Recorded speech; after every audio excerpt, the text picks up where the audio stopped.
चाहत तू मेरी पहली, पहला है प्यार मेरा, तुझसे आबाद जैसे दिल का करार मेरा, हर पल रहे साथ तेरा, हाथों में हो हाथ तेरा। तू आशिकी मेरी कब से, मेरी इल्तिजा है यही रब से, तू ही मिले मुझे हर जगह, मेरे खुदा मेरे खुदा। ویدا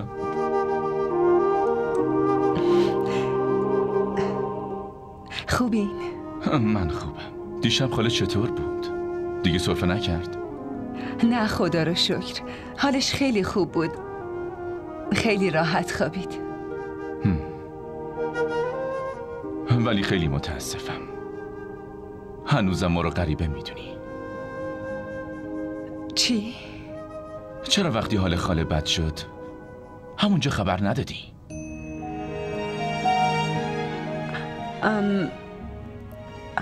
من به هر حال ولش کن. چای میخوری؟ نه، من پیش مامان میمونم. خاله خوابیده، پرستارم که هستن، بذار راحت باشه. با من بیا، از دیشب هیچی نخوردی؟ باشه.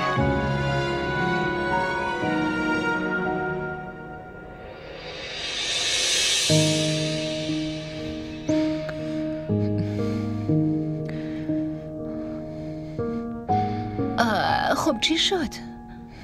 برو تصمیمی رو که گرفتی به پسرت خبر بده. خبر بدم؟ برو پسرتو بغل کن، صداش میزنم.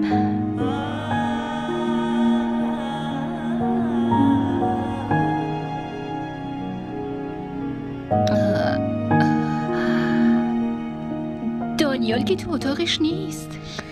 خب اکثر اوقات میره تو سالن میشینه، حتما اونجاست. پس بریم پایین. بیا.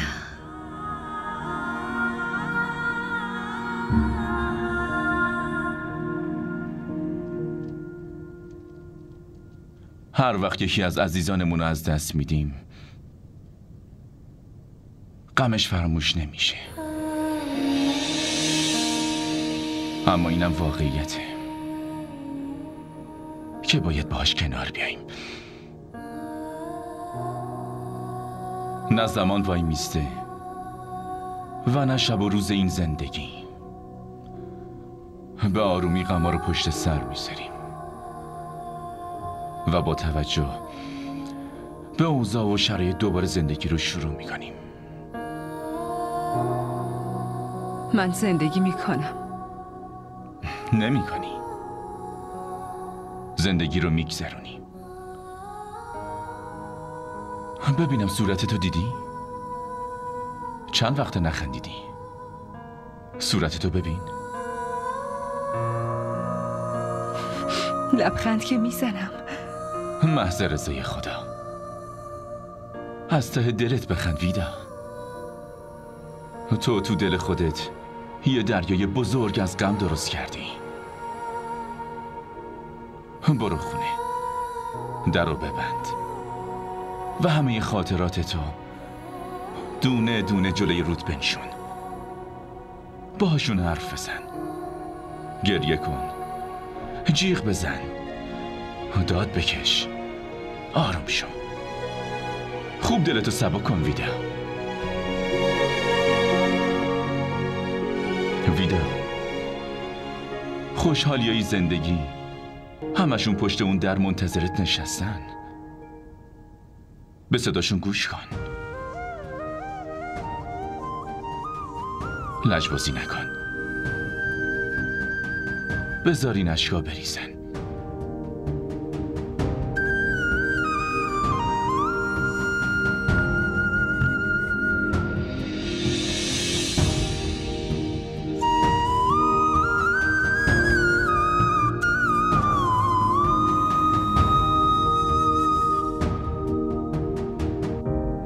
چی بگم آیسا؟ تموم شب ما داشتیم تلاش میکردیم مامان رو راضی کنیم، ولی اون اصلاً کوتاه نمیاد. آره، مامانم خیلی نگرانه. واسه همین شبا موندیم که بتونیم خاله شهناز رو راضی کنیم، ولی متاسفانه خاله اصلاً حاضر نیست ویدا رو عروس خونش کنه. من حاضرم ویدا رو عروس خونم کنم.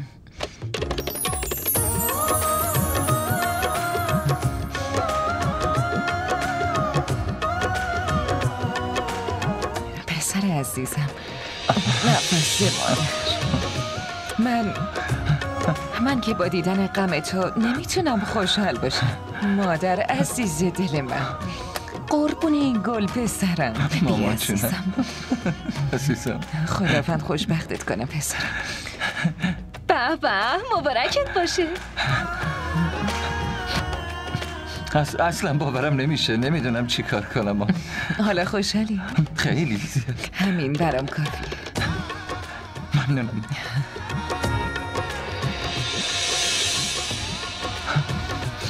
دیگه الان خوشحال شدین؟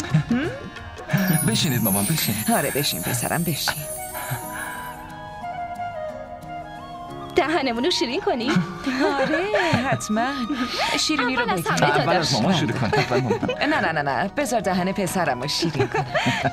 خاله بسم الله، بیا. آیزا تو هم بخور عزیزم. ماشاءالله خاله جون حالش خیلی خوب شده. خدا رو شکر تبم نداره. میتونم مامانو ببرم خونه؟ نه، به نظر من 1-2 روز باید اینجا بستری باشه. پس عصر ببرمش؟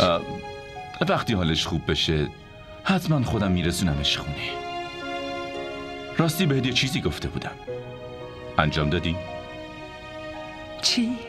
همین چند دقیقه پیش بهت گفتم، فراموشش کردی؟ دریای غمم هیچ وقت کم نمیشه، اما بازم تلاشمو میکنم. اما دختر، با خندیدن چه مشکلی داری؟ یه چیزی بهت بگم، ما با خندیدن خیلی زیباتر میشیم، پوستمونم چروک نمیشه و زود پیرم نمیشیم. چرا اینقدر حساس شدی؟ من همینطوری راحتم. چرا میخوای نوازم کنی؟ ویدا، من میخوام که زندگیت از عشق و شادی لبریز باشه. لبریز از عشق و شادی؟ آره ویدا، لبریز از عشق و شادی. باز تقدیر میخواد زندگیتو پر از عشق و شادی کنه. دانیال خیلی دوستت داره، میخواد شریک زندگیت شه. همه ی حرفاتون درست، اما این حرف کاملا اشتباست. شما اصلا نباید اینو بهم میگفتین. ولی من همیشه بهت میگم تا وقتی که دانیالو قبول کنی. پس منم هر بار جوابتونو میدم که نمیتونم بهش فکر کنم. جواب من منفیه. ویدا، تو باید دانیالو قبول کنی. ویدا،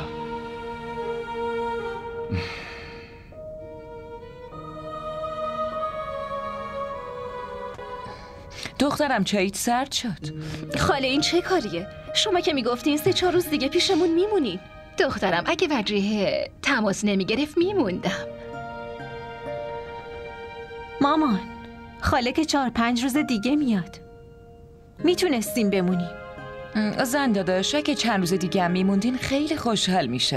شهناز حتما میموندم، ولی خودت بگو بعد مدت ها وجیه میاد، من باید یه چیزایی رو آماده کنم نه؟ آره اینم هست، درست میگی. نمیدونم چرا خاله تازه یاد ما افتاده. من از اومدن وجیه خیلی خوشحالم. به نظر میاد این بار واسه یه دلیل خاص قراره بیاد. دلیل خاص؟ وجیه خیلی وقت بود آیزا رو واسه پسرش سمر میخواست، اما من به خاطر دانیال جوابی نمیدادم.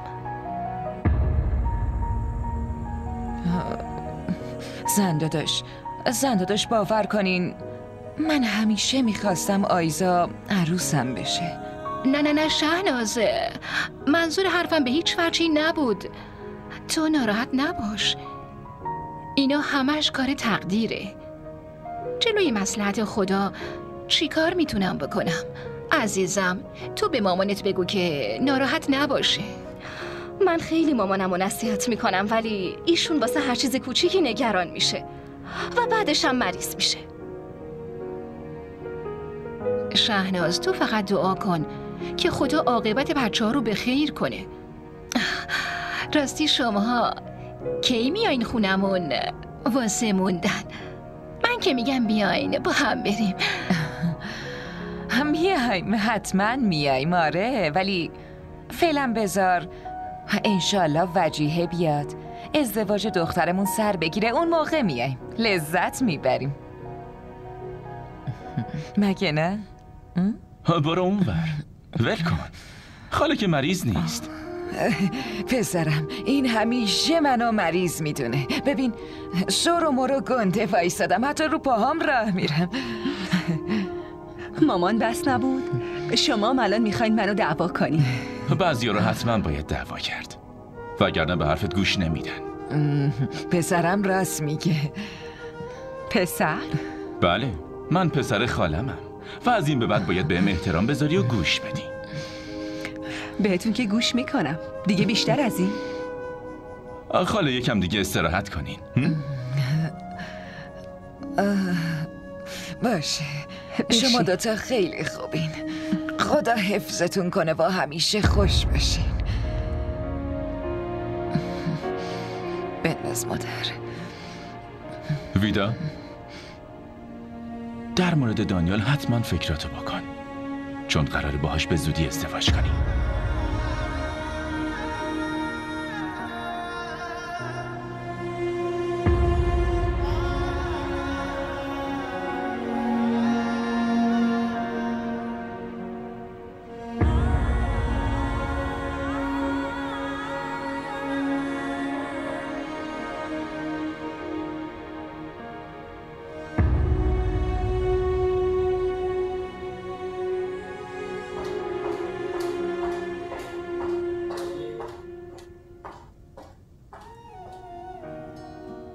صبح بخیر. صبح بخیر. تو داری اینجا کار میکنی؟ بله، از امروز اومدم بیمارستان، الان سر کارم. موفق باشی. ممنون.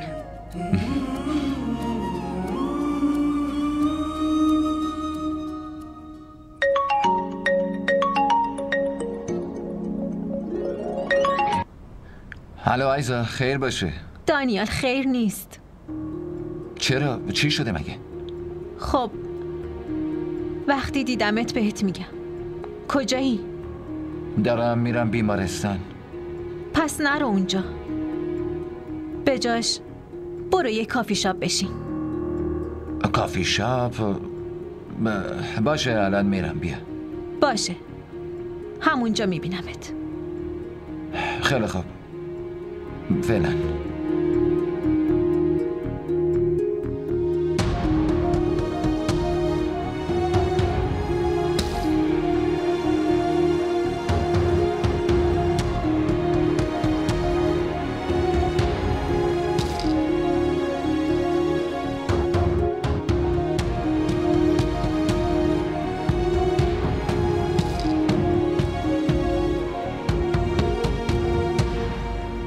ولی چقدر قراره که همه چی سخت بشه. بیمارستان، دانشگاه، خونه. هنوز درسمو کامل نکردم. ای بابا، من که اینجا هستم. تو چرا آخه نگرانی؟ همه چی درست میشه. مثل اینکه شما دوتا خیلی تفاهم دارین، واسه همین دارین از همدیگه مشورت میگیرین. ویدا خیلی خوبه. مطمئنم خیلی زود تو هم همینجوری باهاش تفاهم پیدا میکنی. آره حتما. اونقدرام خوب نیستم، اینقدری که شما خوبین. این دیگه زیادی خوبه و به کمک کردن زیادی علاقه داره. درد و دل کردن با دوستات به معنی کمک کردن نیست. پس بهش چی میگن دکتر؟ این رابطه با احساس پیش میره. بهتره به جای گذاشتن اسم براش اونو حس کنیم. فهمیدم. لطفاً برام قهوه سفارش بده، خیلی خسته شدم. از قهوه‌تون لذت ببرین. من میرم به کارام برسم. فعلا.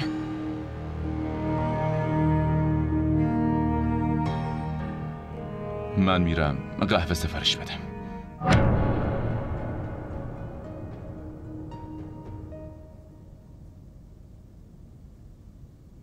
ببین آیزا، تو الکی داری نگران میشی. من سمر رو خیلی خوب میشناسم. پسر فوق‌العاده، یه آدم درستیه.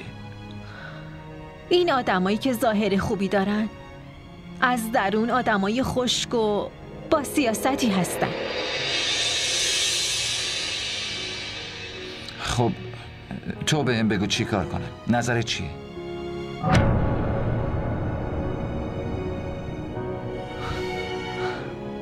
دانیال، من میخوام یه بار سمر رو تنها ببینی و بعدش تصمیم بگیری که اون اصلا مناسب من هست یا نه. یعنی میخوای شریک زندگی تو من انتخاب کنم؟ چرا که نه؟ این کارو برام میکنی یا نه؟ ولی آیزا، من از کجا بدونم سلیقت چیه، چطور پسری رو دوست داری و اون باید چه کار بکنه؟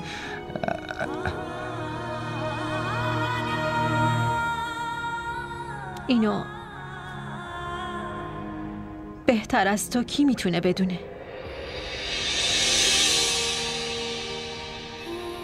عادتهای اون باید کاملا شبیه تو باشه. من یه شریک زندگی مثل تو میخوام. تو هنوز ازم دلخوری؟ آره؟ راستش میدونم آدم خیلی بدیم. میدونم خیلی ناراحتت کردم و دلتو شکستم. میدونم. نه دانیال، اینجوری نیست. من ازت دلخور نیستم. ولی من دلتو شکستم. میدونم. نمیتونم کتمان کنم.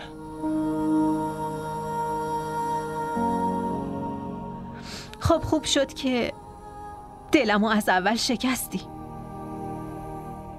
وگرنه فکر کن اگه ما ازدواج میکردیم و تو بازم به من علاقه ای نمی داشتی،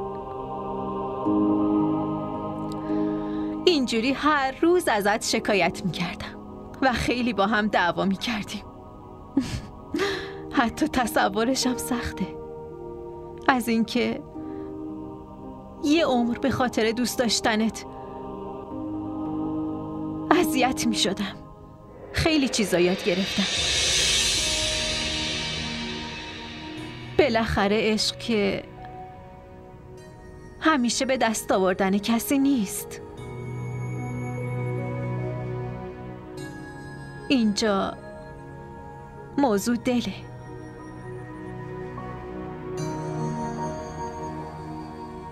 من موفق نشدم ولی ویدا شد. حالا من که نمیتونم تو رو مقصر این بدونم. حقشو ندارم. ولی تو باید سمر رو از ته قلبت قبول کنی. آره، قبول میکنم. از ته دلم قبول میکنم. اما ازت میخوام اول تو در موردش برام تحقیق کنی، باشه؟ و بعدش به هم خبر بدی. باشه. من عصر میبینمش.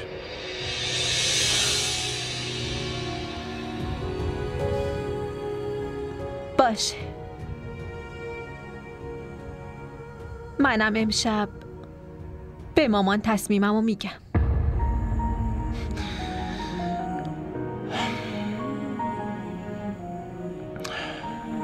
قهوه مونم سرد شد.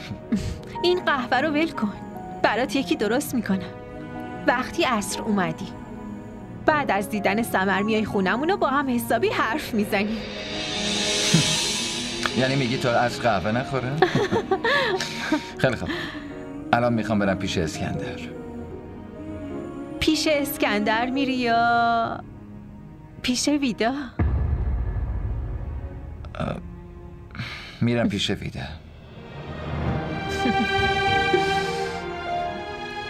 باشه، موفق باشی.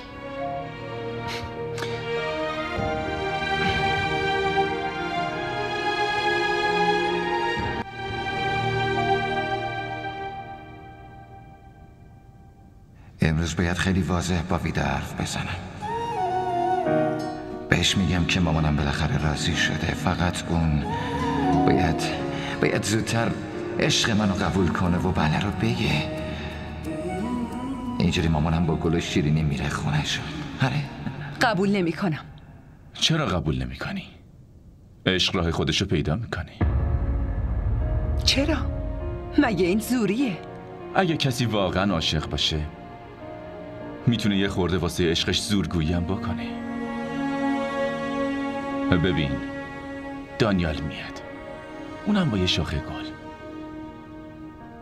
که تو دستشه و اینجوری بهت میگه که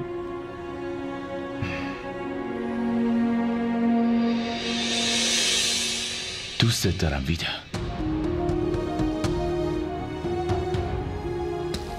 با من ازدواج میکنی؟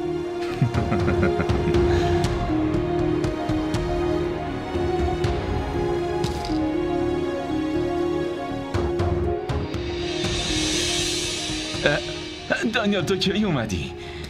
همین الان اومدم. من نمیدونستم. من داشتم به ویدا این شاخه گلو میدادم. عزیزم تو خیلی خوششانسی. به تبریک میگم اسکندر، موفق بشی. چی شده؟ نکنه در موردمون دچار سوء تفاهم شدی؟ این شاخه گلو از طرف تو داشتم به ویدا میدادم که ببینه دانیال اینطوری شاخه گل میاره و ازت خواستگاری میکنه. من از طرف من دادی بیاری. ببخشید ویدا میخوام. نکنه میخوای اینجا وایستی؟ برو ازش خواستگاری کن. بدو.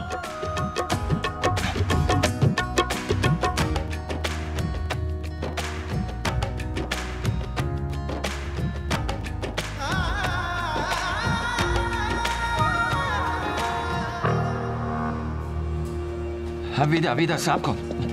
ویدا چرا این کارو میکنین؟ تا کی میخواین اذیتم کنین؟ از من چی میخواین؟ نه من نمیخوام اذیتت کنم. تو اشتباه متوجه شدی. اشتباه نفهمیدم. شما اشتباه میکنین. چی فکر کردین؟ که اگه شما مامانتون یا آیزا رو بفرستین خونمون خواستگاری یا از طرف دکتر اسکندر این پیامای عاشقانه کثیف رو بفرستین، من تحت تاثیر قرار میگیرم و قبول میکنم؟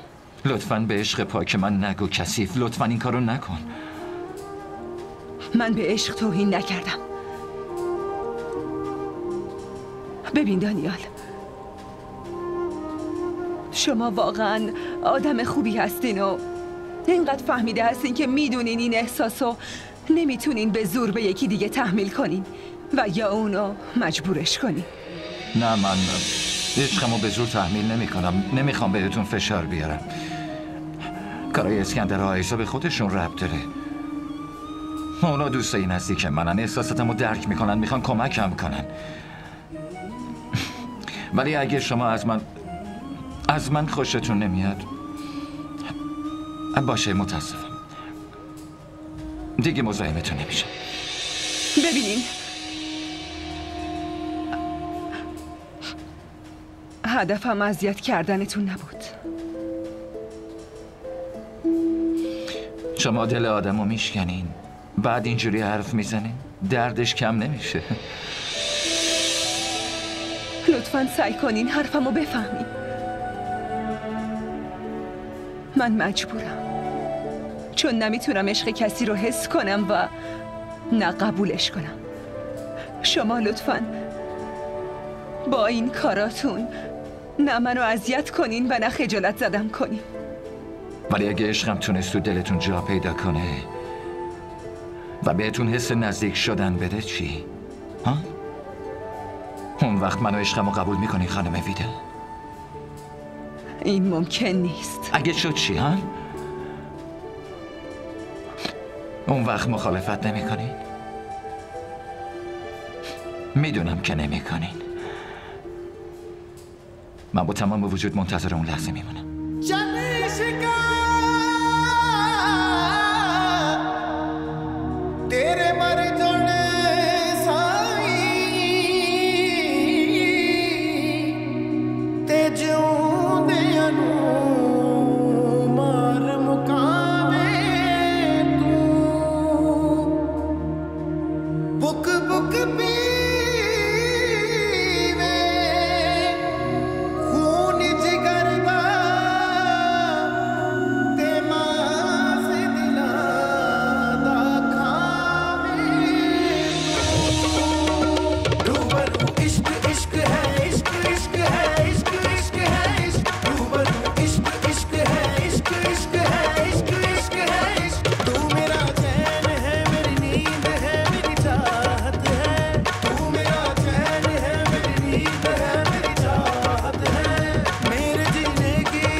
ببینم تو مطمئنی این تصمیمو به خاطر حرفای من نگرفتی؟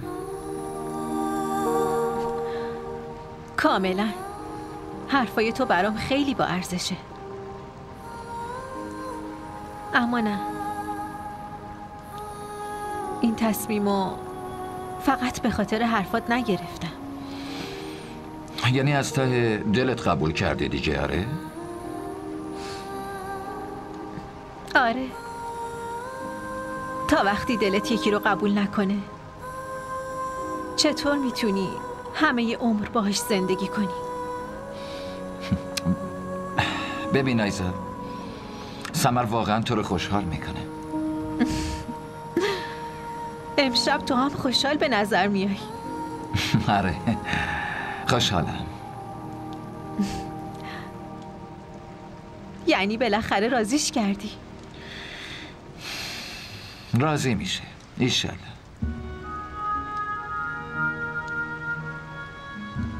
یعنی چی؟ یعنی این که فعلا من تو دلش جایی ندارم، همین. اما من مطمئنم یه روزی تو دلش جامو پیدا میکنم. ببخشید،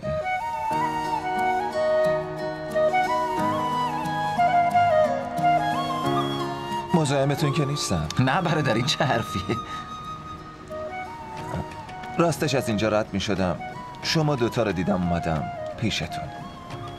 این حرفا چیه؟ داشتیم همینجوری حرف می زدیم پس. دیگه چه خبره؟ خبری نیست. تو خوبی؟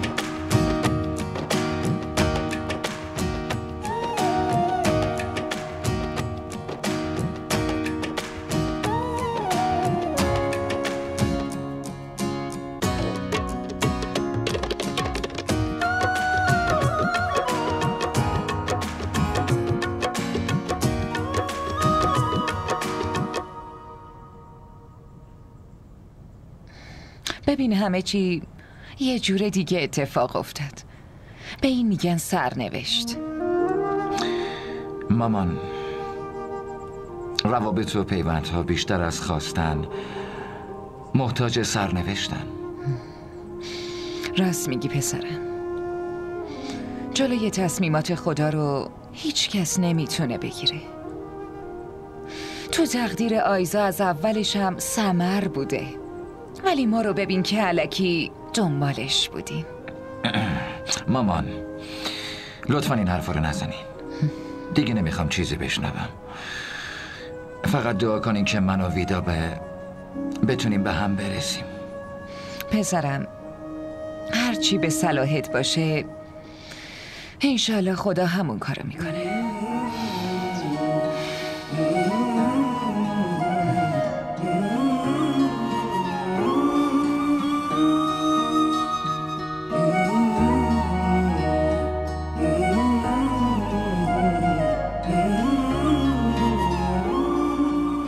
ویدا